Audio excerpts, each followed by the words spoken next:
Conto uma vez mais aqui com o apoio do Governo Regional dos Açores, através da Direção Regional das Comunidades, e tem uma grande parceria com a RTP Açores, que desde o ano de 2019 assumiu os direitos humanos como um pilar fundamental da agenda da televisão regional dos Açores, trazendo para dentro da programação e da agenda da própria televisão os direitos humanos. Isso para nós, como podem imaginar, deixa-nos muito satisfeitos, porque é sem dúvida a ação social que recebemos diariamente as mais preocupantes questões sobre os direitos humanos, ligadas ao ódio, às fake news, à divulgação de notícias que nos deixam a todos horrorizados, mas que na maior parte das vezes impossibilitados de agir, porque são em territórios longe dos nossos e onde o nosso campo de atuação é muito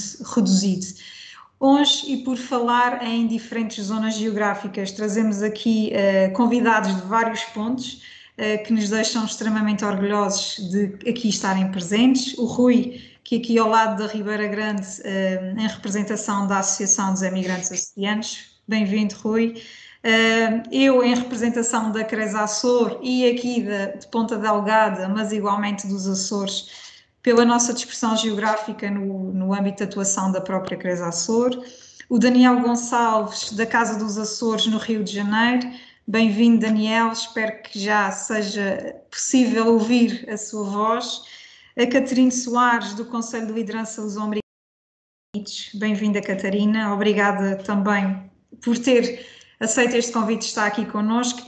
E ao nosso ilustre professor José Carlos Teixeira, que do Canadá e num fuso horário muito diferente de todos os outros, aceitou este humilde convite para estar aqui connosco, não só para moderar este encontro de Direitos Humanos Sem Fronteiras, mas também para nos trazer aqui o lado e o ponto de vista do Canadá, no que à questão dos direitos humanos diz respeito, em particular à questão dos jovens. É sem dúvida para nós uma honra ter esta diversidade de convidados, ter uma grande diversidade igualmente de participantes, não só regionais, mas eu diria que temos aqui o mundo muito bem representado nos nossos participantes e isto é um sinal de grande orgulho para nós. E sem mais demoras, porque o que nós estamos aqui é para falar da diversidade, para falar de direitos humanos e para falar aqui do poder da mensagem que nós, enquanto agentes de transformação e agentes de mudança, temos e devemos aplicar no nosso dia-a-dia e nas nossas organizações. E por isso conto aqui e passo a palavra ao professor José Carlos Teixeira, que vai moderar este nosso encontro e que, a partir de agora, a palavra é sua. Obrigado, Ana. Bom dia ou boa tarde, independentemente do continente onde vocês estiveram, não é? É bom ver aqui realmente os Açores no mundo, portanto, participantes do Brasil, dos Estados Unidos, do Canadá, onde realmente a maior parte dos açorianos se radicam ou se radicaram nos últimos anos. Em primeiro lugar, eu queria agradecer à doutora Ana Silva este convite que me fez de estar aqui presente para este encontro informal, para esta conversa informal sobre direitos humanos.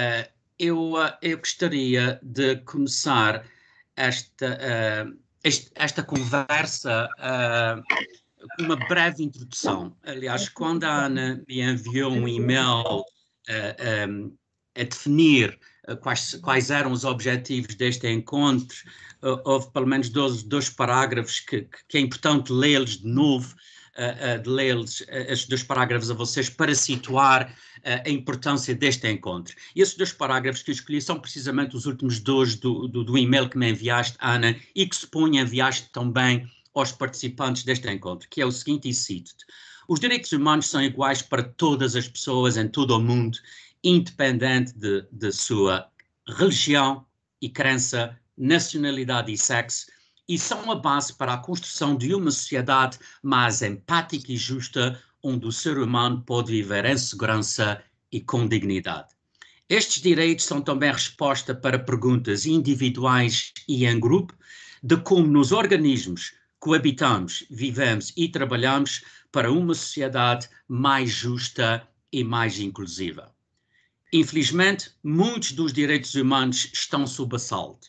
Guerra, segregação, racismo, sexismo, extrema pobreza, opressão e censura são apenas alguns dos exemplos de ações que diminuem ou suprimem os direitos dos seres humanos obtidos desde o nascimento.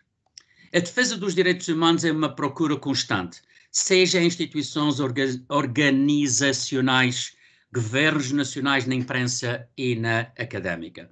Uma discussão que se quer o mais alargado possível deve-se fazer presente, contribuindo assim para a divulgação e promoção destes direitos, assim como para estimular uma contínua reflexão sobre os mesmos, Portanto, dito isto, esta é a razão que nos leva a estar aqui.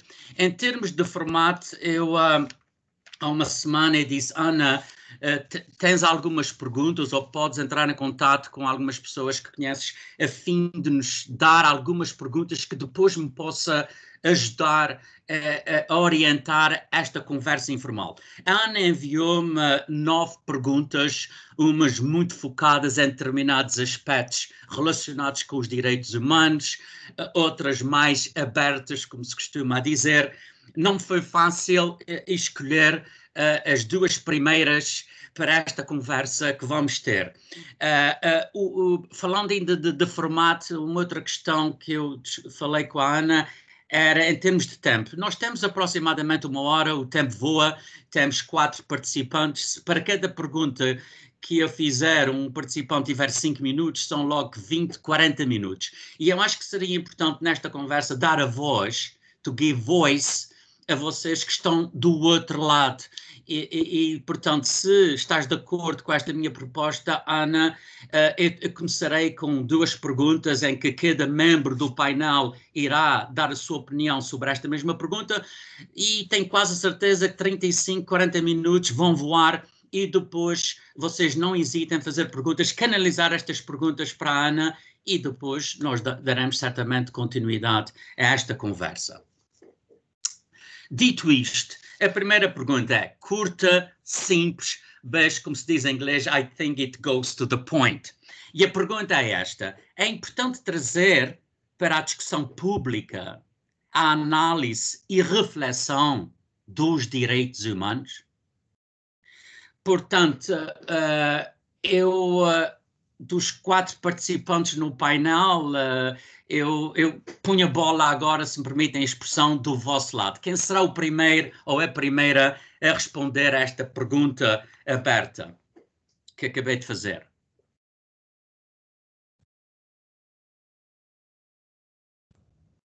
Para dar aqui um bocadinho de força aos envergonhados e envergonhadas, eu atrevo-me a começar dizendo que, sem dúvida, é uma temática urgente a ser trazida, discutida, trabalhada, porque a verdade é que é triste, em pleno século XXI, ainda termos que falar da defesa dos direitos humanos, em ter que falar de direitos universais, que, embora estejam consagrados, não são tão universais quanto isso. E o que mais assistimos são à sua desrespeito e à própria criminalização desses mesmos direitos.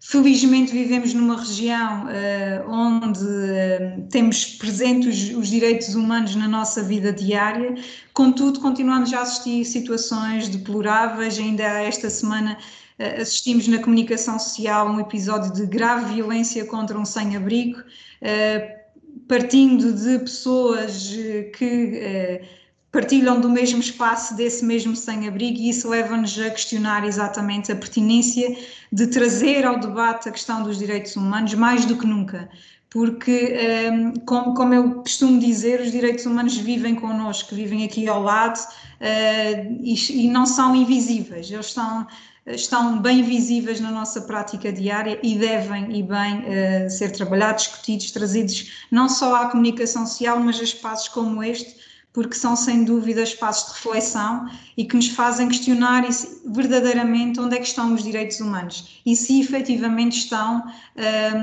ao acesso de todas as pessoas, independentemente da sua condição social, física, económica, cultural ou outra. E por isso, obrigada pela pergunta, porque é sem dúvida aqui um ponto de partida para toda esta discussão em diferentes geografias. E se me permite, eu arranco aqui a voz à Catarina para que nos traga aqui do outro lado do Atlântico esta mesma reflexão. Olá, boa tarde, obrigada desde já pelo convite para participar. Partilho a sua opinião no que diz respeito aos direitos humanos. Sim, é absolutamente necessário trazer esta pergunta ou seja, trazer para o baile, não é? Esta pergunta, na altura em que vivemos aqui nos Estados Unidos, uma época muito política, em que tudo é toda a gente está hipersensibilizada a tons políticos e tudo torna-se uma função política. Temos dito muita vez durante esta época eleitoral que ainda vivemos aqui, que os direitos básicos, tal como o seguro de saúde, por exemplo, e igualdade de direitos no que diz respeito a raças e géneros e estas coisas todas, são direitos humanos. Portanto, há direitos humanos que a maior parte do mundo desenvolvido tem, por exemplo, como seguro de saúde para todos, que nós aqui nos Estados Unidos não temos. E há muita gente que acham o pedido de direitos básicos, que no fim são direitos humanos, é uma questão política, ou seja, que é um socialismo ou um comunismo, por exemplo. É um pouco difícil eu tentar fazer o balanço, sendo que sou muito envolvida e tenho muita ligação às minhas raízes portuguesas e ver aquilo que acontece, por exemplo, em Portugal a nível de direitos humanos e direitos básicos, com aquilo que eu vejo aqui nos Estados Unidos, o país onde eu nasci, sou americana, nasci cá, e muitas vezes não consigo reconciliar estas duas coisas. Portanto, é muito importante e mais importante do que ser importante é nós tirarmos proveito deste tempo, desta altura em que estamos, em que toda a gente está hipersensibilizado com os direitos humanos. Ana, já que estamos nos Estados Unidos, poderíamos dar um salto ao Brasil, onde o Daniel já está connosco, penso eu. Todos me ouvem? Sim, sim. Perdoem o problema técnico, eu tive que falar do meu telemóvel, né, do celular, porque, infelizmente, o meu computador não estava funcionando. Bom, respondendo à pergunta, eu acho que ela é extremamente pertinente nos dias de hoje. Diferentemente dos Açores ou de Portugal, que já tem os direitos humanos, de certa forma, consolidados, o Brasil caminhava para isso alguns anos atrás e a gente vive hoje, principalmente aqui no Rio de Janeiro também, um retrocesso imenso, né? Onde um presidente da República, eleito democraticamente, ele entrou no poder com o garjão, né, de dizer que direitos humanos são apenas para humanos direitos. Esse tipo de frase a gente tem que ouvir aqui ainda, e se faz juízo de valor, se julgam as pessoas aqui cada vez mais pela sua opinião política, enfim. E esses direitos que deveriam ser facultados a todos estão cada vez mais escassos.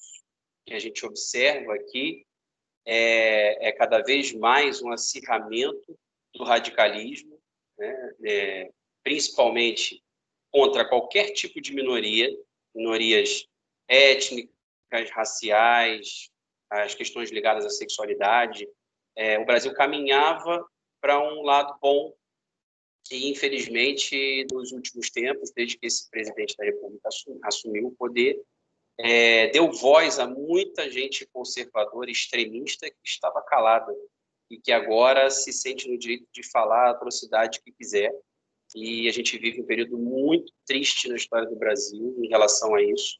O que nós observamos é que temos cada vez menos direitos, humanos sendo assistidos, né, sendo respeitados. Infelizmente, isso é uma posição que a gente observa aqui, não só a juventude, mas todos que são contra esse discurso político tendem a ser crucificados, entre aspas, ser perseguidos, e há realmente um radicalismo que eu, nos meus 35 anos de vida, nunca tinha visto, e fico muito triste. E em relação especificamente à cidade do Rio de Janeiro, agora nós trocamos de prefeito, mas o anterior era ligado à religião evangélica, e ele tinha uma série de preconceitos também contra outras religiões, enfim. E eu entendo também direitos humanos como o direito de todos poderem ser como são, terem o direito de poder se sentir representados de toda forma e serem assistidos, e não o que a gente assiste aqui, que é o contrário disso. Infelizmente, nós vivemos o oposto, vivemos uma perseguição àqueles que não têm a voz da eurocêntrica, branca, da maioria. Se você for minoria, as coisas ficaram bem difíceis aqui no Brasil e nunca foi tão necessário discutir esses direitos humanos. Bom, volto à palavra. Ok, Rui. Não, agora, Rui, eu prefiro seres tu agora a teceres alguns comentários sobre esta questão e depois eu fecho dando uma perspectiva sobre os direitos humanos no Canadá.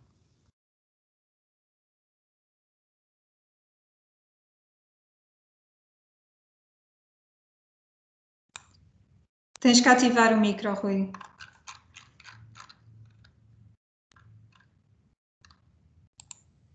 Olá. Ok.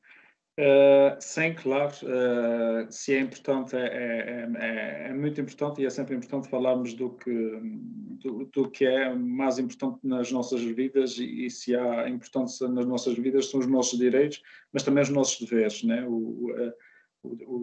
A Carta Universal dos Direitos Humanos apela também a que tu, para reconheceres o direito, também tens que ter, de alguma forma, o dever de pensar que tens dever para com os outros. E eu vou falar um bocadinho dos Açores, e mais a nível particular. A Ana acabou por dizer que somos abençoados por vivermos numa região que não temos, felizmente, menos tão à vista os problemas que a Catarina e o Daniel vivem nos países onde estão.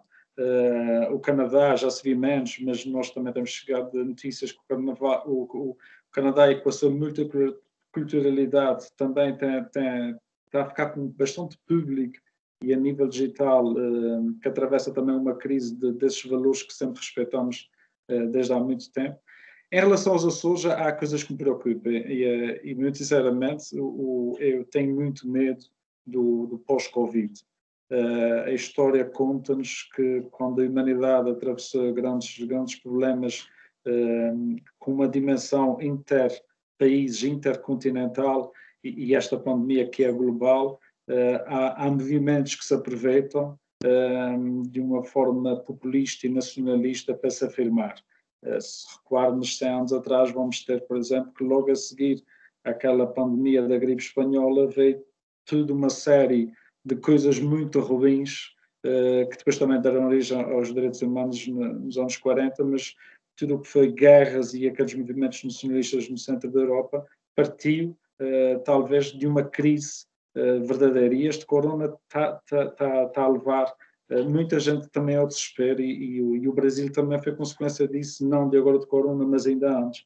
Por isso, nós atualmente nos Açores somos uma região aberta, não podemos falar do que quisermos quando quisermos. Não sei se a nível de emprego será certamente igual falarmos da maneira que quisermos, dependendo se o nosso patrão é público ou não vou entrar muito por aí, mas também acredito que muitos de nós tínhamos o cuidado de falar abertamente ou não, pelo menos as pessoas mais esclarecidas, dependendo de quem é o nosso patrão, independentemente se vivemos numa região bastante aberta, mas há coisas que eu gostava de ver nos Açores muito melhor, essencialmente ao futuro. E os Açores, o futuro dos Açores são os jovens, e são essas crianças que estão nas escolas. Eu conheço bastante bem a realidade escolar mais daqui de São Miguel, e devo dizer que nós podemos ter muitas escolas novas com betão tudo bem inaugurado e tudo com vidraças e acrílicos, mas o conteúdo dos nossos manuais escolares, a facilidade com que se dá a crianças que possam chegar ao 9º ano quase sem saber ler nem escrever, mas quase numa política estatística para a educação, estamos a formar o futuro de uma base muito frágil, de uma forma muito facilitada, e ao mesmo tempo temos nos Açores uma classe de professores que, em comparação a outras profissões, que têm outras profissões essenciais à nossa sobrevivência, falo, por exemplo, dos pescadores, falo, por exemplo, dos agricultores, nomeadamente os que criam a nossa lavoura e as nossas vacas. A quantidade de subsídios para apoio a esta é tremendamente maior, por exemplo, a que se dá aos professores. E os professores são eles que passam a maior parte do tempo com as crianças nas aulas, né? E foi bom este ano do corona porque os pais aprenderam a dar algum valor, porque perceberam que estar com uma criança e a tentar ensiná-lo alguma coisa, afinal, é bem mais difícil do que se pensava. Porque, por exemplo, nos Açores temos este problema, um professor que esteja a viver com a sua casa, a pagar a sua casa, com as suas crianças, se no ano seguinte for colocado numa outra ilha, ele, para manter o trabalho, vai ter que ir, mas não recebe qualquer tipo de subsídio, ou seja, ele se tiver uma dívida na sua terra natal com o seu marido ou esposa a pagar a casa, vai ter que pagar uma outra casa numa outra ilha e todas as despesas adjacentes. Isto só para vos dar uma ideia que acho que o futuro está a ser um bocadinho preparado ou impreparado. Acho que o valor e o investimento que se dá às coisas tem sido mais dado a pensar de 4 em 4 anos e nos votos e não na base, e o nível escolar e a política escolar, os nossos manuais escolares, a avaliação escolar das nossas escolas é pobre. E isto assusta-me porque a verdade é que estes há que vão ser o futuro. Vão ser o futuro nas fábricas, vão ser o futuro nas câmaras, nas juntas, no nosso governo, e não é bom. E o Brasil também tem muita experiência nisso. Quando as escolas são muito fracas, o futuro também não abona em nosso favor. Por isso, isto a contrabalançar também, e não esquecendo que essa geração também mais nova tem muito pecado, e talvez venha daí também da deficiência escolar, porque eu costumo dizer na brincadeira, que não é brincadeira, que é a geração dos direitos, mas não dos deveres. Obrigado, Rui. Portanto, para aqueles que se juntaram a nós agora, a pergunta que eu lancei aos participantes deste painel foi se era importante trazer práticas públicas à análise e reflexão dos direitos humanos. Em relação ao Canadá, o país onde vive há praticamente 40 anos, a imagem que se tem do Canadá, e eu tenho defendido esta imagem, é que é um dos melhores países do mundo para viver. Ainda há pouco tempo dava uma entrevista e dizia: a minha mátria é os Açores, a melhor terra do mundo, mas a minha pátria, país de adoção, é o Canadá. Eu tenho defendido grandemente o Canadá, mas como professor universitário também tenho escrito, dediquei uma grande parte da minha investigação nos últimos anos a questões relacionadas com a integração dos nossos imigrantes. Eu sei que o tempo é muito limitado, entretanto, eu decidi dar-vos a outra imagem do Canadá, que há barreiras, há challenges, há discriminação, e muitos dos canadianos nem sequer sabem quais são os seus direitos humanos. E o que eu fiz foi muito simples, um exercício que faço todos os anos quando dou o curso Urban Social Geography, em que eu tenho que falar de segregação, em que eu tenho que falar de pobreza. Mas vamos ao ponto. Eu fui ver as estatísticas da Comissão Canadiana dos Direitos Humanos. E a Comissão Canadiana dos Direitos Humanos, que existe a nível federal e comissões a nível provincial, o último relatório deles identificou os seguintes grupos canadianos como os mais vulneráveis há discriminação, racismo, violência e até mesmo exclusão social. E os grupos que vos vou mencionar são 7 ou 8, mas eu vou-me debruçar sobre um. Os grupos que a Comissão identificou são pessoas com deficiência, a pobreza, que tem aumentado grandemente nos grandes centros urbanos, pessoas sem abrigo, os povos nativos do Canadá, the First Nations, the Indigenous Peoples, que nós muitas vezes, e só mais recentemente, estamos a prestar atenção a esta minoria, os prisioneiros, pessoas de orientação sexual diferente e, finalmente, pessoas de diferentes etnias, raças e religiões. Eu tenho aqui uma série de dados, vocês depois desta conversa informal poderão me enviar um e-mail e dar-vos todas estas informações aqui, várias informações sobre estes grupos. Entretanto, e como tenho trabalhado sobre a questão da imigração, eu escolhi o grupo pessoas de diferentes etnias, raças e religiões. E agora vou-vos dar alguns dados estatísticos que provêm da Comissão Canadiana dos Direitos Humanos. Mas antes de vos dar estes dados, é preciso lembrar que o Canadá é um país só de 35 milhões. Catarina, não tem nada a ver com os mais 300 milhões que vocês têm. Felizmente que não tivemos um Trump ainda. Portanto, somos muito diferentes do caso dos Estados Unidos e até mesmo do Canadá. Até mesmo do Brasil. Mas somos um país com 35 milhões, mas com uma diferença, é que o Canadá tem uma percentagem relativamente alta de pessoas que nasceram fora do Canadá. 1 em cada 5 canadianos nasceu fora do Canadá. Portanto, uma percentagem, 1 em cada 5. O que vos dá uma ideia da diversidade cultural que existe, o que nos levou a adoptar a política de multiculturalismo. Nós somos conhecidos por sermos um dos melhores países do mundo, que respeita os direitos humanos das pessoas, adoptamos a política de multiculturalismo, mais tarde copiada, entre aspas, pela Austrália e outros países, mas somos um país que tem problemas. E no que diz respeito, por exemplo, ao grupo de pessoas de diferentes etnias, raças e religiões, eu vou-vos dar alguns dados estatísticos e poderei-vos enviar por e-mail mais detalhes sobre esta questão. Facto número 1, 25% de todas as queixas que chegam à Comissão dos Direitos Humanos no Canadá estão relacionadas, 25%, estão relacionadas com a origem étnica da pessoa, com a raça, cor da pele, nacionalidade e ou religião. Fato número 1.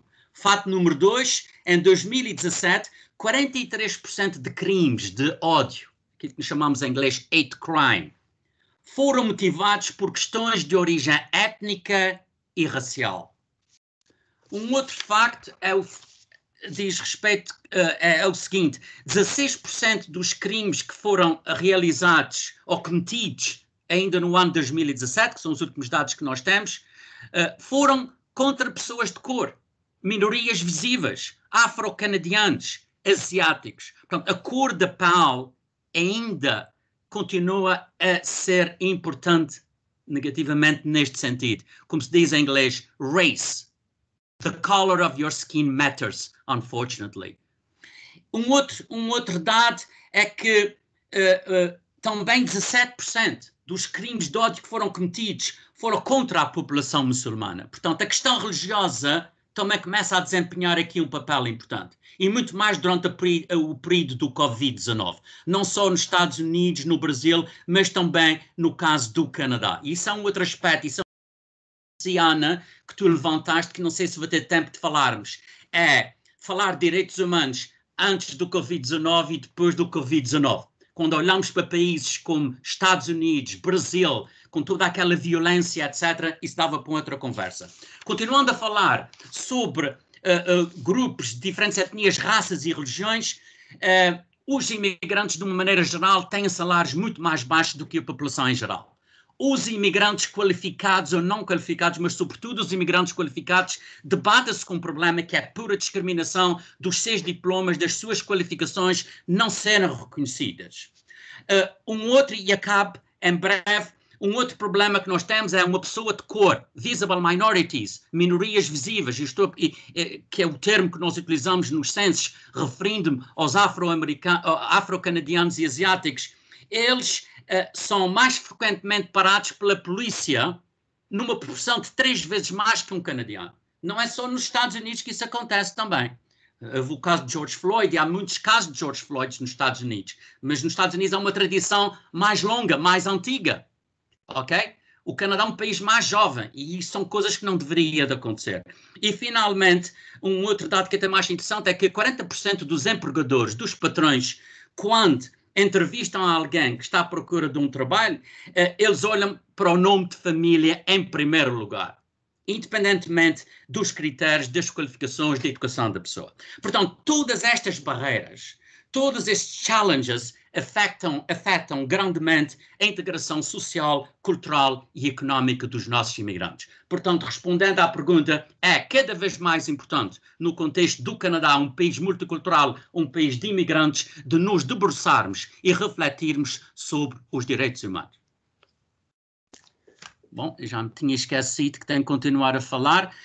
Portanto, esta primeira questão já foi aqui debatida.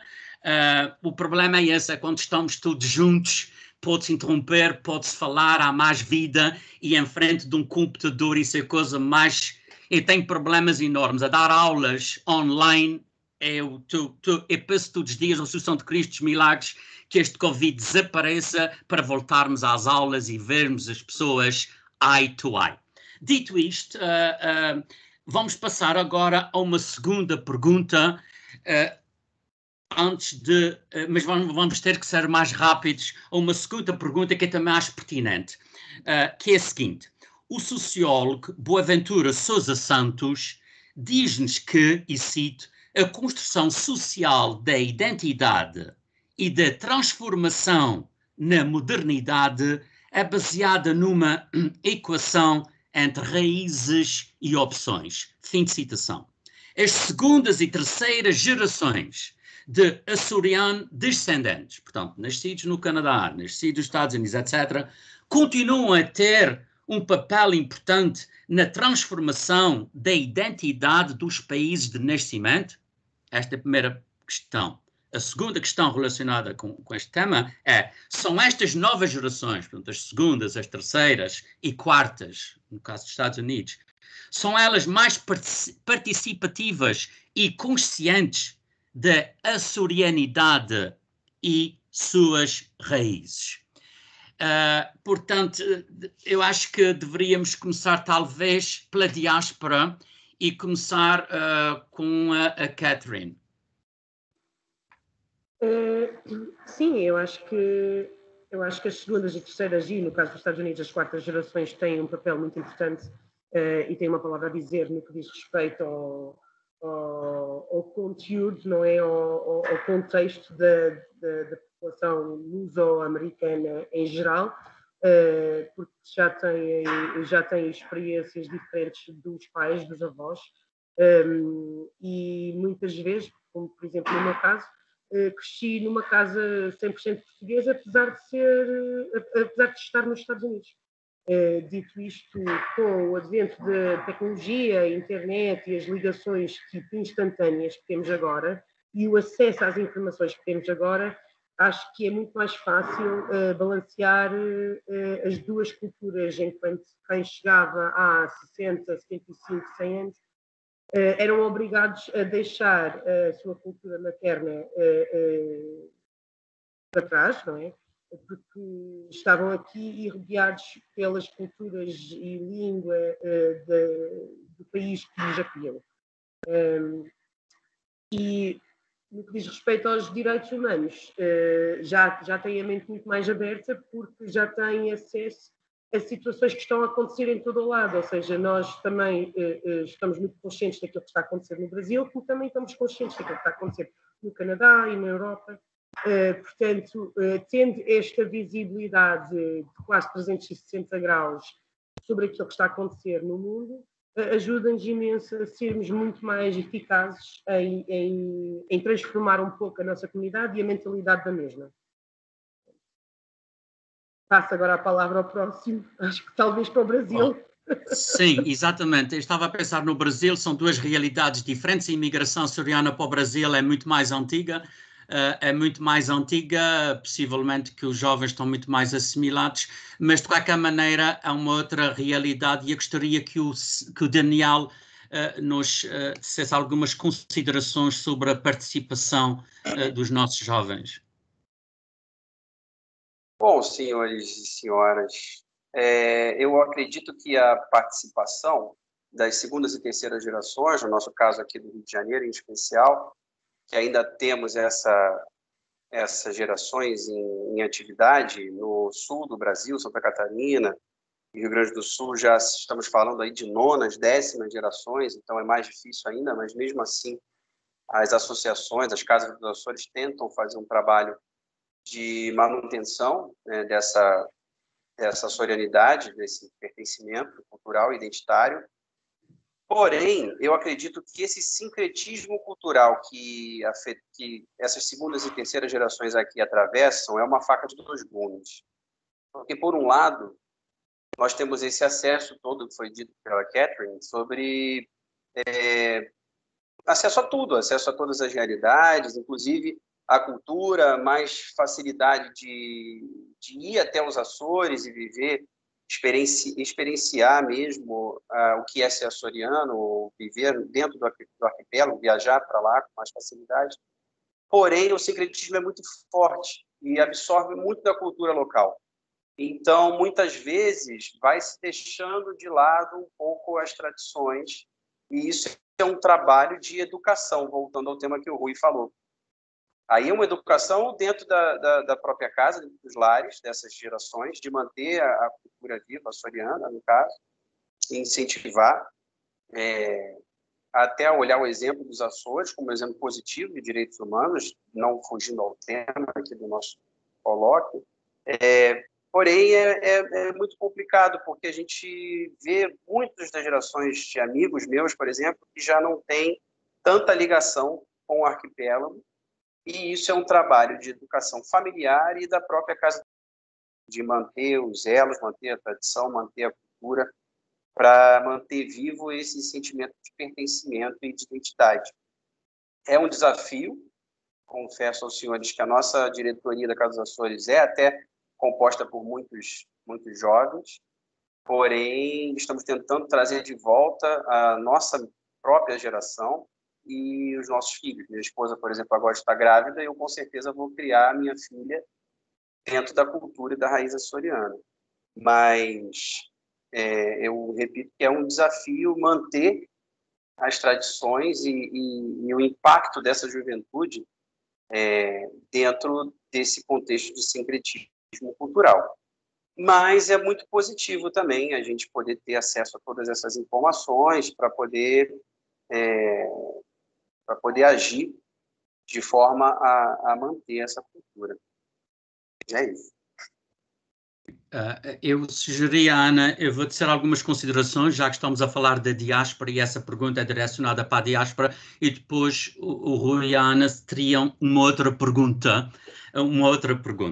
Portanto, em relação ao Canadá, como vos disse, o Canadá, a imigração para o Canadá é relativamente recente, começou nos anos 50, não tem nada a ver com aquela imigração que se fez para os Estados Unidos há mais de 100 e tal anos e para o Brasil ainda muito antes. Portanto, somos comunidades relativamente recentes, a quarta geração, só agora que começa a aparecer a quarta geração, somos uma comunidade em transição de um isolamento para uma integração que se está a fazer cada vez melhor, na minha opinião, não só de todas as gerações, mas sobretudo dos nossos jovens. Os nossos jovens hoje estão mais integrados porque dominam a língua oficial ou as línguas oficiais do Canadá, têm uma independência económica maior, têm acesso ao ensino superior, participam,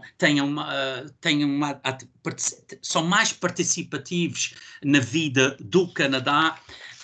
Entretanto, há dois tipos de jovens, ou três, mas há dois que são aqueles que estão mais assimilados, perderam a língua portuguesa, dispersaram-se e não têm a ligação com Portugal, não têm a ligação com os Açores.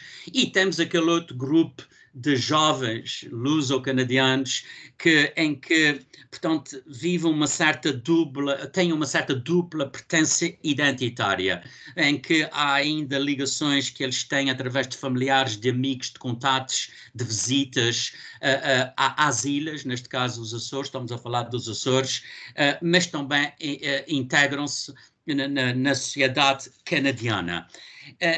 Claro que dentro deste grupo ainda há muitos para os quais a identidade étnica é, sem dúvida, uma fonte de enriquecimento, e estes jovens são visíveis, eles participam na vida associativa e em outras atividades nas nossas comunidades, mas também há aqueles jovens, há outros em que a identidade étnica acaba por gerar conflitos, o que leva à rejeição da identidade étnica e herança cultural.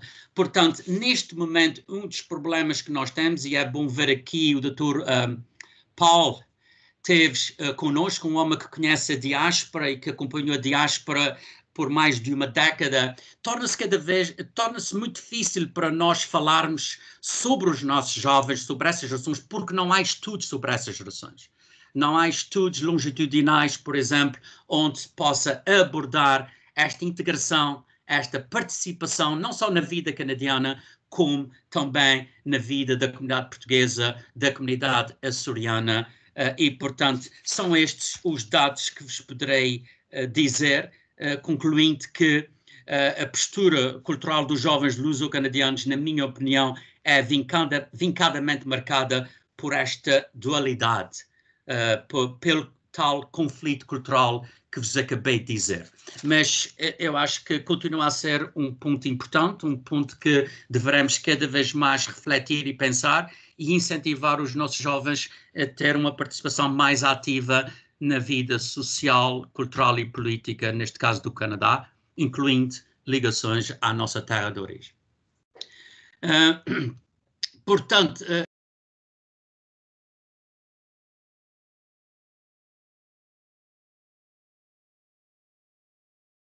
professor, ficou sem som. Agora é que eu fiquei sem som, não foi? Pronto, felizmente. Só agora, felizmente. A pergunta que tenho agora dirige-se ao Rui e à Hannah, uma pergunta diferente, que é a seguinte: o preconceito inconsciente, aquilo que nós chamamos em inglês unconscious bias, está a condicionar a integração social dos jovens? Ou os jovens estão conscientes dos seus preconceitos e utilizam todos os seus conhecimentos para lutar contra a sua propagação? Eu dava a palavra à Ana. Professor, muito obrigada. Sem dúvida que os jovens não têm noção desses preconceitos. E a verdade é que todos nós somos preconceituosos e todos nós temos os nossos próprios preconceitos. A verdade é que cada um de nós, à sua maneira, vai criando estratégias para que esses preconceitos não dominem e não sejam a força maior. A verdade é que preocupa-me sem dúvida os jovens, não só os açorianos, mas os jovens no geral, se estão efetivamente a fazer esse trabalho de desconstrução destes preconceitos, ou se não os estão a dar cada vez mais vida e a torná-los comportamentos aceitáveis, e estamos a falar quer com a discriminação para com mulheres, a violência no namoro, quer para com questões religiosas, onde temos todas as pessoas que praticam uma determinada religião no mesmo saco e tendo os mesmos estereótipos em relação a esses grupos. E a verdade é que preocupa-me sem dúvida o preconceito inconsciente, porque ele vive connosco. É mais uma das questões que eu acho que tem de ser discutida, tem de ser debatida, e eu aproveito para falar que na primeira edição da Semana dos Direitos Humanos nós tivemos a oportunidade de trazer uma consultora da BBC de Londres até aos Açores, e onde ela trabalhou precisamente a questão do unconscious bias, ou seja, do preconceito inconsciente, junto dos jornalistas, junto dos produtores e realizadores de comunicação social, porque são sem dúvida aqueles, e a verdade é que a internet tem este poder, e quem usa a internet para comunicar, de colocar neste pequeno ecrã uma multiplicidade de preconceitos inconscientes que nós os bebemos e acabamos por os adotar, e que muitas vezes, e sem dúvida que quando não fazemos este processo de desconstruir, acabamos por os tornar como verdades absolutas. e as fake news tão conhecidas entre nós são uma dessas provas de se assumir que só porque apareceu na comunicação social, só porque apareceu no Facebook ou no Twitter, é verdade. E vimos o que é que aconteceu com eleições, vimos o que é que acontece diariamente com diferentes movimentos sociais onde os jovens estão presentes e que muitas vezes é esta falsa questão, é esta falsa informação que propaga e torna aqui as questões extremamente discriminatórias, onde os grupos minoritários ou mais vulneráveis acabam por sofrer consequências muito graves e que depois são extremamente difíceis de contornar e de remediar, se assim podemos dizer. Sim. Oi. Isto é um tema bastante complexo. A mim só me apraz dizer o que sentimos, o que lemos, porque realmente não temos assim grandes estudos que baseiam, seja o que for que eu pelo menos vá dizer. Temos que partir de uma base, e a verdade é que todos nós somos preconceituosos até um certo nível, né? E acho que é normal e faz parte também da nossa humanidade termos sempre algum preconceito, porque também é uma barreira que nos faz, de alguma forma, proteger do desconhecido ou proteger o que nós temos das nossas raízes para a frente. O problema é expandir este preconceito que inflige alguma dor ou que possa disseminar alguns valores menos positivos ou maus, como o ódio e afim. A minha grande questão aqui é que nós todos, quando éramos jovens, né? O José Carlos, quando era jovem, eu, quando era mais jovem, a Ana e todos nós, eu acho que também não tínhamos uma grande percepção do que era o preconceito. Nós todos fomos vítimas ou fizemos de alguma forma, por exemplo, algo que hoje em dia o bullying, não é? E também não tínhamos noção nessa altura. A grande questão aqui é que a informação é tanta ao dispor que nós, dessa geração já não jovem, temos a tendência de sacrificar e quase impingir que estes jovens sejam muito melhores do que quando nós éramos jovens, porque eles têm muito mais informação. A grande questão, para mim, aqui, é o confluir de dois mundos completamente diferentes. Nós vivíamos no mundo do analógico, onde as nossas ações podiam ser avaliadas in loco e fisicamente, quer pelos nossos pais, quer pelos nossos professores, ou até pelos nossos amigos mais velhos, e agora isto tudo mudou. Se nós virmos o grande boom do preconceito agora, já quase que não é tanto nas escolas, mas começa de uma forma digital, e para mim a grande questão é que esta juventude sente na pele o digital quase tanto mais forte quando o nosso pai dava-nos um carulho ou puxava-nos a orelha. Para eles, a dor deles de não de sofrer com o mundo digital, seja até de não ter os likes que eles pretendiam, até sofrerem de alguma forma de bullying cibernético, para eles custa-lhes muito. E depois, o que nós já mais velhos, e instituições, associações que agora debatem-se muito sobre este mundo digital e como é que se pode preparar esta rapaziada para um mundo digital mais seguro e mais humano até, a grande questão é que é neste mundo digital que estão todas as mentiras, mas também estão todas as verdades, mas também estão todas as construções que se apresentam como verdadeiras e não o são, e acho que a grande luta aqui é realmente saber como é que usar o mundo deles, que o mundo deles é o mundo digital e cada vez vai ser mais para que eles tenham de alguma forma o preconceito bem mais assente do que realmente tem. Agora, no dia-a-dia, a experiência me diz é que os nossos jovens realmente estão um bocadinho longe do que é o estar ou não estar a ser preconceituoso, até porque A tendência geracional é que a nossa geração olha sempre para trás e acha sempre que eles estão mal, né? Já o meu pai pensa isso de mim, eu penso disso dos jovens e vai ser sempre assim, né? Nós que temos mais alguns anos do que eles, achamos sempre que eles estão menos capazes do que nós. A verdade é que nós tendemos a olhar para eles um bocadinho ainda com infantis, e a estatística também manda dizer que eles saem de casa mais tarde, dependem dos pais até mais tarde. Isto também faz com que eles sejam fruto também do mundo digital, das tendências, daqueles seguidores, de quem é que o amigo gosta mais, e então é por ali que também temos que ir. Por isso é um novo mundo, e um novo mundo que realmente dava vários webinars como é que se entra neste mundo e tenta-se mudar realmente este novo tipo de preconceito e como se propaga. Obrigado, Rui. Eu vi uma expressão que já não vi há uns 30 ou 40 anos, dar um carolo. Portanto, esses webinars têm várias funções, e há expressões que eu que vivo num meio totalmente anglófono, já não vi há muitos anos. Eu não sei se o tempo está voando, aqui são 9h48 da manhã, aí já deve ir a caminho das 5. Eu não sei se o Daniel e a Catarina queriam adicionar de uma maneira muito rápida algo sobre esta importante questão, o preconceito inconsciente. Eu vou dar a palavra ao Daniel, porque eu acho que ele tem que se despedir e queria de facto despedir-se formalmente do grupo que está cá. Sim. Daniel? Bom, meus amigos,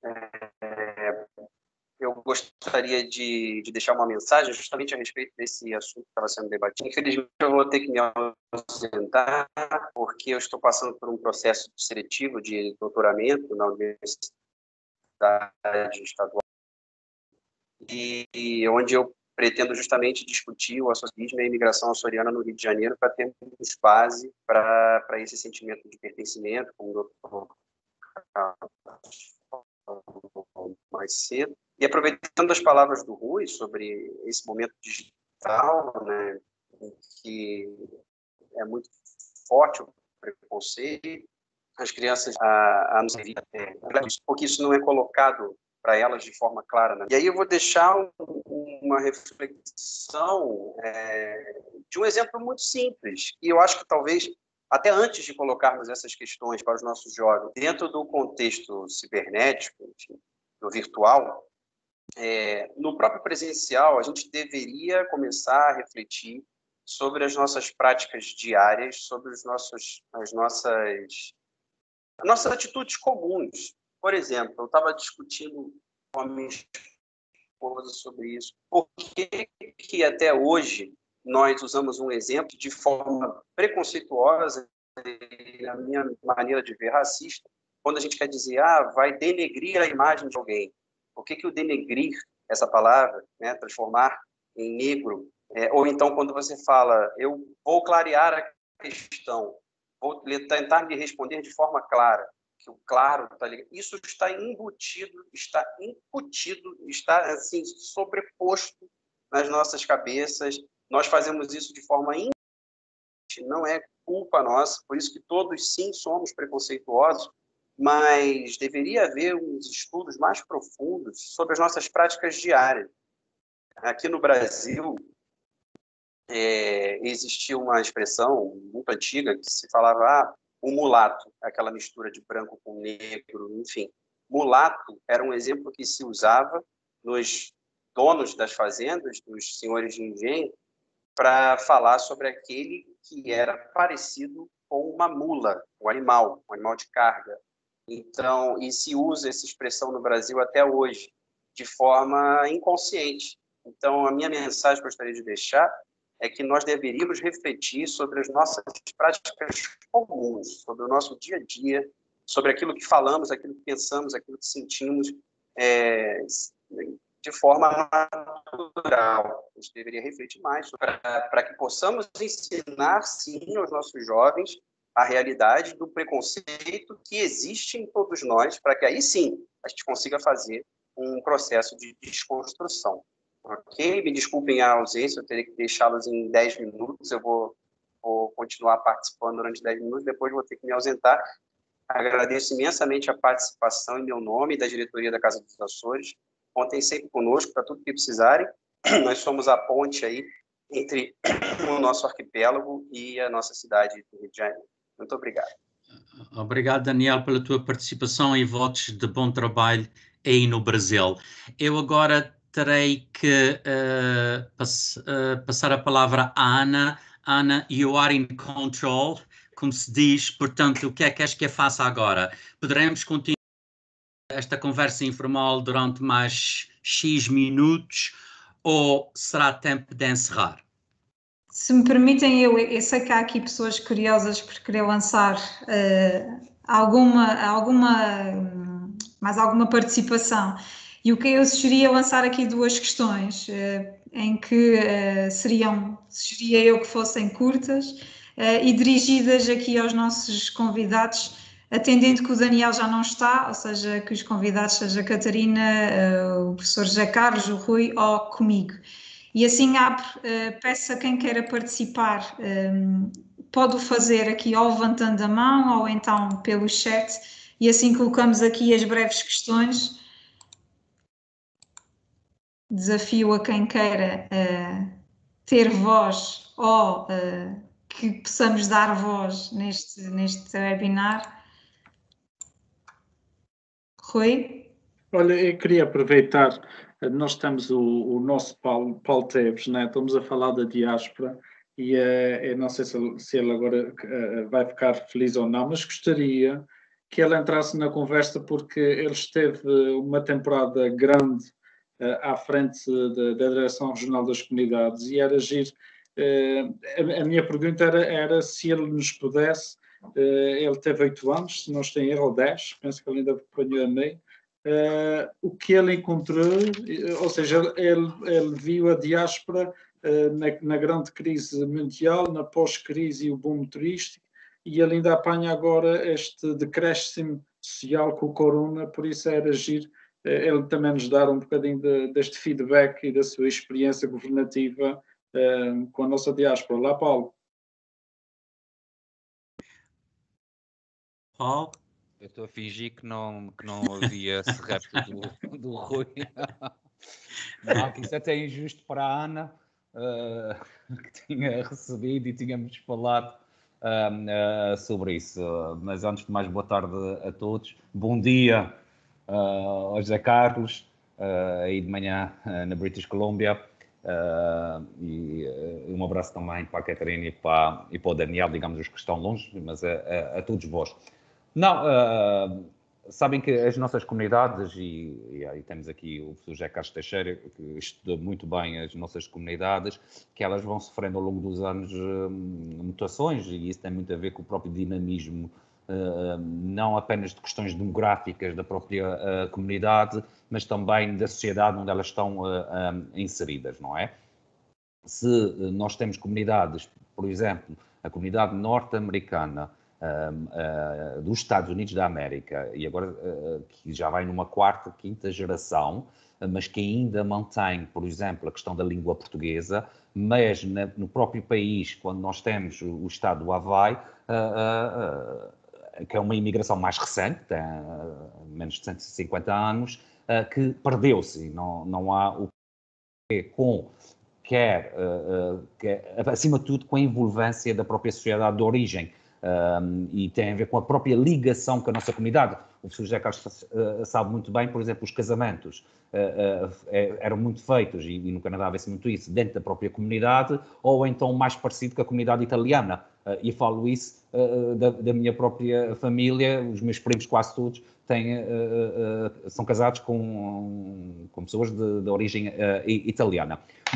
No estado do Havaí, notou-se muito este entroncamento, esta convergência cultural, e foi-se perdendo ao longo do tempo. Não vou falar da questão do Uruguai, onde também não existe, perdeu-se a língua portuguesa, mas tem a ver com até a forma como o povoamento foi feito no próprio Uruguai.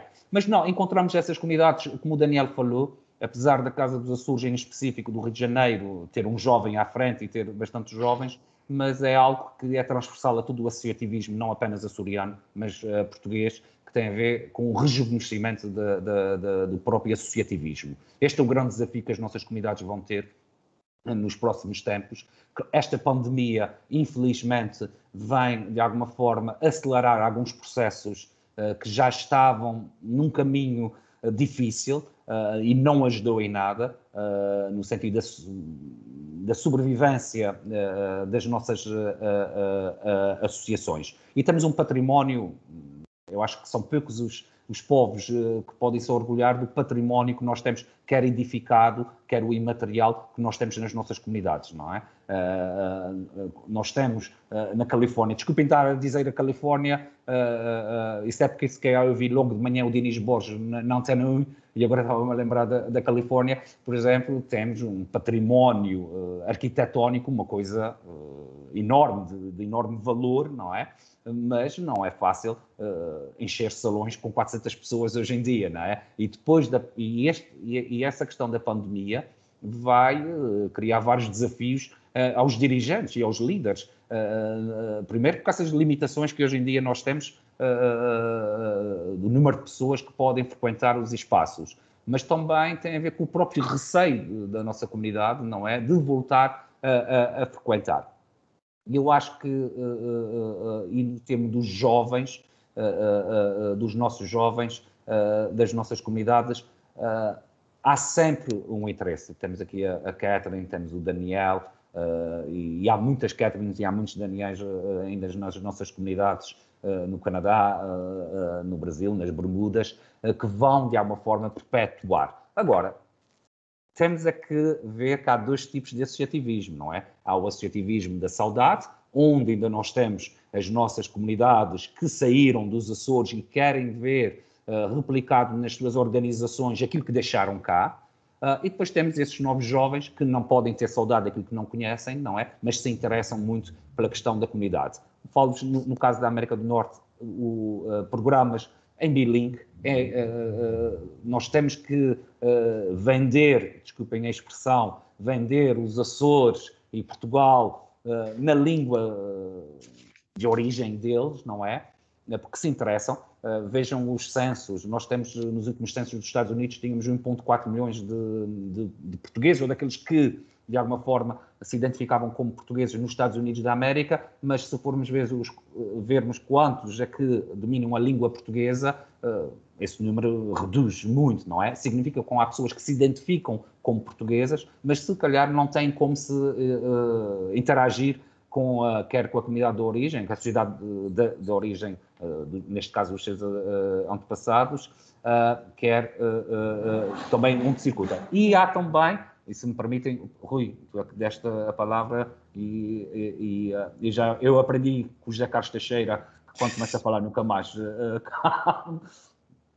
um dos grandes desafios que vamos ter é a capacidade que a nossa comunidade tem de sair do seu conforto do associativismo comunitário. Ou seja, é extremamente importante nós darmos a conhecer a presença da nossa comunidade no espaço onde elas estão inseridas. E quando digo eu não estou a dizer que os nossos salões e as nossas associações não têm espaços invejáveis. Claro que têm. Mas é importante que nós façamos muitas das atividades em espaços, digamos, neutros, em espaços onde irão a comunidade portuguesa, mas também irão aqueles que partilham o mesmo espaço geográfico. E isto vai, de alguma forma, dar visibilidade à comunidade e de alguma forma, divulgar o nosso país e, neste caso em concreto, a nossa região autónoma dos Açores. Dou-vos um exemplo. Em 2016, nós fizemos uma exposição sobre Vitorino Mésio e Antero de Quental, dois grandes vultos da nossa literatura, na cidade de Toronto.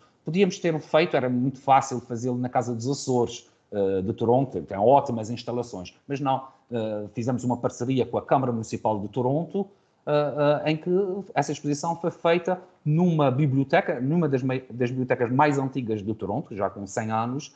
Porquê? Porque aí os nossos açorianos, os nossos portugueses foram, mas também vão aqueles canadianos que vão à biblioteca. Fizemos em bilingue e este teve o sucesso. E são pequenas iniciativas como essas que vão, de alguma forma, contribuir para a nossa comunidade, para a visibilidade da comunidade que lá se encontra. Mas o que eu tenho muita, vou dizer essa expressão, muita fé e muito orgulho nas nossas comunidades, porque se hoje em dia nós temos uma Casa dos Açores que foi criada o ano passado no Maranhão, com Açores descendentes com 400 anos de história e dizem nós estamos aqui, nós também somos açorianos, tenho a certeza que as nossas comunidades mais jovens vão perpetuar este legado.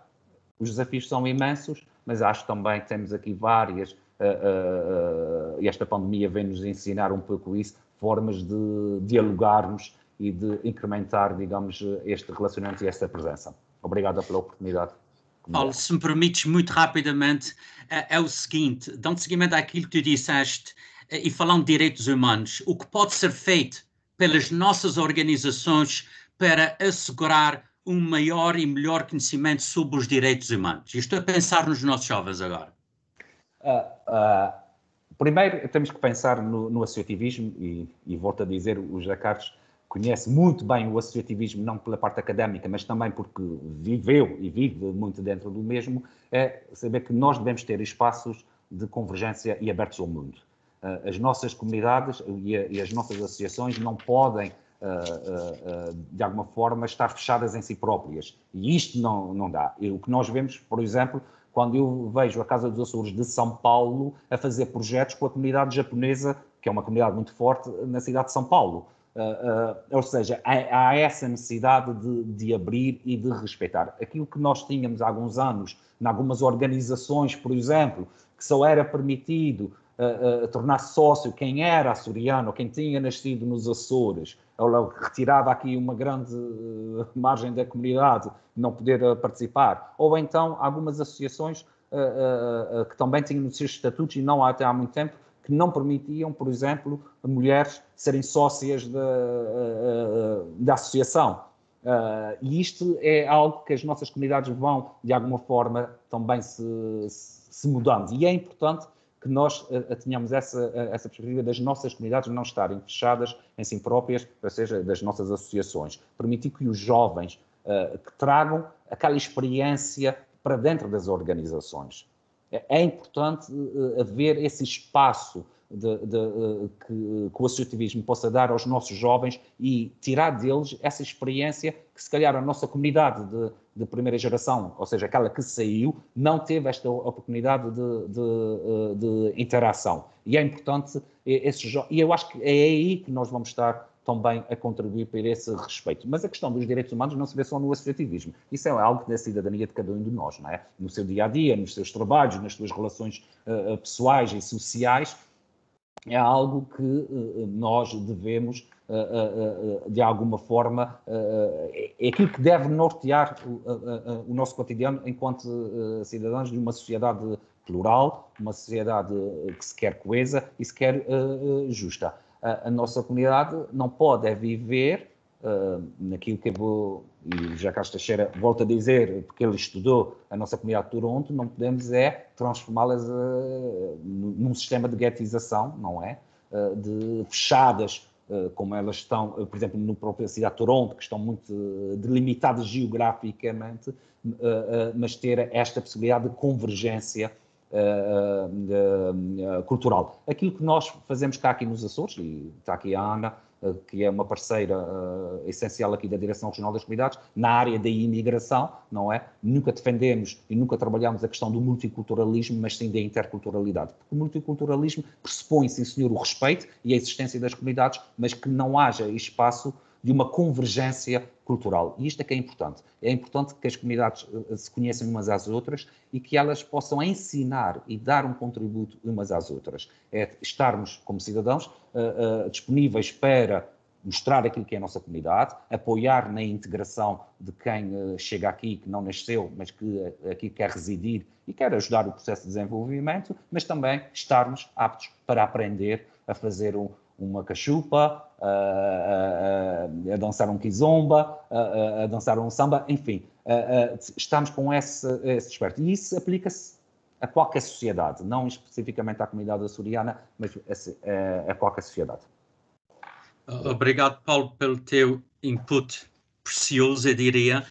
E dito isto, Ana, há mais alguma pergunta que devemos lançar ou é tempo de terminar esta conversa? O Paulo fechou, eu acho que bem esta conversa. A mim resta-me agradecer ao professor por ter comandado e tão bem esta nossa conversa além fronteiras, sem fronteiras, porque é exatamente isso que se pressupõe nesta Semana dos Direitos Humanos. E aquilo que o Paulo pedia para que as casas dos Açores e a própria diáspora não se fechem em si, em pequenos grupos, é precisamente aquilo que nós defendemos na CRES Açor, e por isso este encontro é a prova disso, é da nossa dispersão geográfica e do papel que assumimos nos diferentes territórios e com diferentes públicos, e é sem dúvida para nós um marco importante. E eu sei que nesta altura do ano, e já em várias conversas as pessoas me diziam, Ana, um webinário, as pessoas já estão fartas de webinários. A verdade é que devo-vos dizer que nós nunca estivemos tão próximos das pessoas como este ano. E a verdade é que eu tenho a certeza que 80% das pessoas que estão hoje aqui não estariam fisicamente se o tivéssemos feito aqui num auditório na cidade de Ponta Delgada. Por isso, os webinários trouxeram esta mais-valia de podermos ir a vários espaços, de podermos convidar pessoas das mais variadíssimas áreas de trabalho, mas poder fazê-lo numa coisa e através de uma forma que nós defendemos como sendo essencial, que é através da língua portuguesa e desta riqueza de sotaques que trouxemos hoje até aqui, e isto é sem dúvida a melhor coisa que fazemos no âmbito do nosso trabalho, é fazê-lo em língua portuguesa, independentemente da forma como as pessoas a fazem, com o sotaque que utilizam. A verdade é que é uma riqueza, e esta riqueza é de todos nós. E para não nos adiantarmos ainda mais nesta nossa conversa, que seria muito rica poder fazer, estendê-la aqui no tempo, eu passo a palavra à Nélia Viveiros, aqui em representação do administração da CRES Açor, e logo depois de ela nos dizer aqui umas breves palavras, eu vou-vos convidar a assistir durante 7 minutos, são apenas 7 minutos, mas a um filme que nós estreamos no sábado, e que vos convido uma vez mais a assistir, porque eu sei que muitos de vós já assistiram nas nossas redes sociais, mas vou-vos pedir que após aqui aqui a presença da doutora Nélia, possam ficar mais um pouco para ouvir aqui e para ver o nosso filme sobre os direitos humanos. Boa tarde a todos e a todas. Portanto, aqui a minha presença é só mesmo para agradecer os convidados por terem aceitado o repto aqui da Ana Silva, por terem participado aqui nesse webinar dos direitos humanos sem fronteiras, realmente com um painel sem fronteiras, e queria agradecer-vos por terem disponibilizado o seu tempo e para darem aqui a vossa visão e das vossas associações nos territórios, nos diferentes territórios onde estão a trabalhar. E realmente nunca é demais e numa hora muito foi dito e muito ficou para se dizer, porque quando se fala de direitos humanos, eu acho que é sempre pouco tempo. Só queria agradecer a todos os que estiveram presentes, os convidados que estiveram aqui a ouvir, e dizer que é uma missão de todos nós, no nosso dia-a-dia, darmos os direitos humanos na nossa prática diária. É realmente um exercício.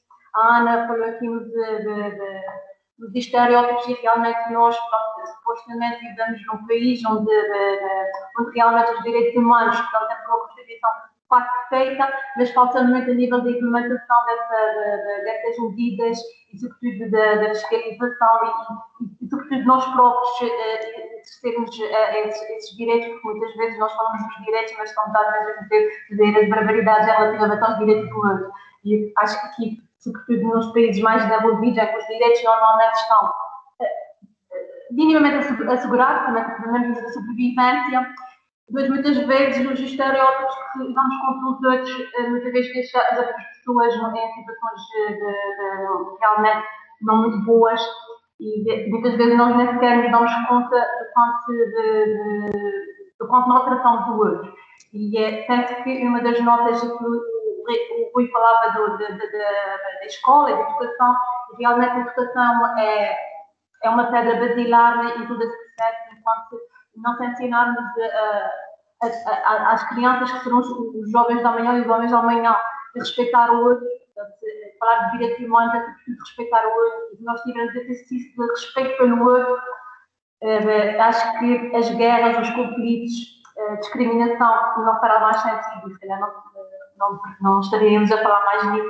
Portanto, é um exercício de nós, e portanto, todos nós temos na nossa prática diária e sobretudo de denunciar as situações de violência e de injustiça para com o outro, porque nunca se falou tanto em direitos humanos, há imensas associações e ONGs a trabalhar para manter os direitos humanos, mas também há cada vez mais assistes a ataques às pessoas que denunciam essas situações no mundo inteiro, e acho que tem todos nós denunciar essas situações e denunciem, é muito evidente isso para denunciar essas situações. E, portanto, passava a palavra à Helena e agradecer mais uma vez a presença. Obrigada. E então vou-vos aqui passar. Eu pergunto só se conseguem ver aqui a tela do meu computador. Não? Deixa-me aqui.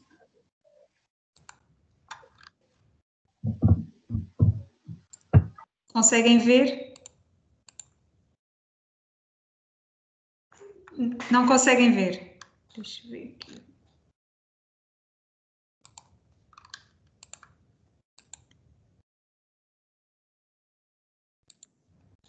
Estão a conseguir ouvir alguma coisa? Estamos aqui.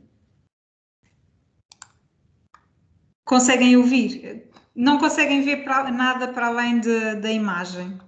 Alguém me pode ajudar aqui a fazer barulho? Eu só te estou a ver a ti. Mas se eu passar o vídeo, conseguem ver? Não. Deixem-me aqui.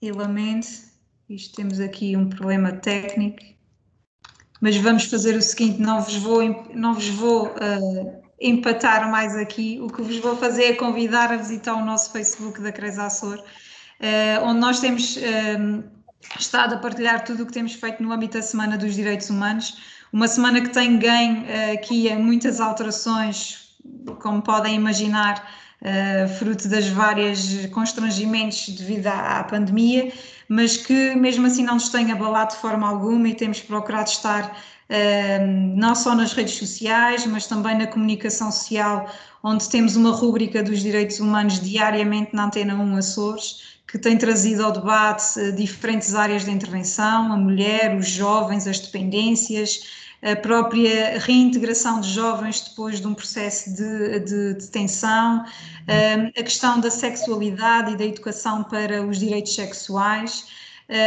a própria produção cinematográfica, e temos trazido isso não só para o espaço da antena da rádio, como também para o espaço televisivo no Açores Ons, e ao mesmo tempo temos procurado nos nossos canais de comunicação, as redes sociais, promover aquilo que temos e defendemos no âmbito dos direitos humanos.